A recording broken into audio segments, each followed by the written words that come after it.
Hey Tim, thanks for sending me your run video for analysis. So the great videos that I'm looking at from the side, back, and front view. The first thing I did was I'm looking at your run cadence, how many foot strikes you take per minute.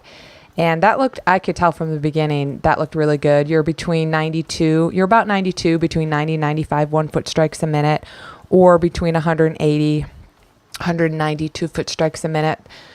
So that's really good. I'm also looking from the side view, I'm looking at your foot strike. How much or not do you strike in front of your body, and whether you land heel to toe or land to toey or land midfoot, flat foot. So I actually am stopping and pausing the video at various aspects of the foot strike. And from what I can see is you do land very midfoot, flat foot, which is good. And you're landing pretty much under the center of gravity, underneath your hips. So I'm looking at that hip, knee, ankle alignment. And I know if you had a little bit more of a forward lean, which you may when you're running outside, it's going to be a little bit different on the treadmill. You will for surely land underneath your center of gravity because that's already pretty close. So next I'm looking at the back view, and I don't see a lot of heel to butt raise. So, and that in turn is going to I'm probably not going to see a lot of knee drive, and I'll be able to see that from the front view. You may be doing it a little bit more outside, but when you start to focus on leaning forward from your ankles, and when you start to focus on bringing your heel up to your butt, that's going to help you lean forward, and the forward lean is actually going to help bring your heel up to your butt. So doing some butt kick drills will help engage those hamstrings and glutes and reinforce that part of the running mechanics. What I do see is how your ankle is inward. So you're internally rotating that ankle. From my experience and my education and what I've read is that is usually due to a weak glute medius.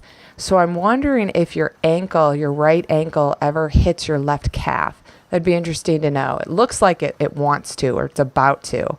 So I have a feeling you have a very weak glute medius on probably both left and right side, but more so on your right hip, which is causing you to have that angle of your foot that you can see from the back view.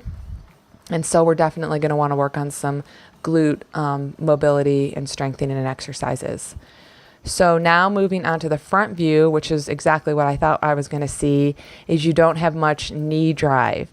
Again, the knee drive happens just by mindfulness of driving your knee forward, also doing the forward lean and thinking of bringing your heel to your butt will help with that knee drive. So I'm going to send you some running drills. I like to use right now the Newton Running Form Friday drills. They do a really good job explaining how to do the butt kick as well as various drills that's going to help with that knee drive for you. And again, over time, the idea is for running to become easier, become more efficient. Doing the drills will help give you some what I call free speed. And then the last thing I'm looking at is kind of like upper body position, making sure your arms are swinging and you're pulling back from behind with your elbow, and that you have a 90-degree angle between your shoulder, elbow, and wrist. I don't see any issues with that, and so that looks pretty good. In summary, working on strengthening those glute medius, seeing if we can fix that internal rotation of your ankle, as well as getting a little bit more knee drive, heel to butt, circular motions of your legs, and go from there. So I look forward to seeing your progress. Make it a great day.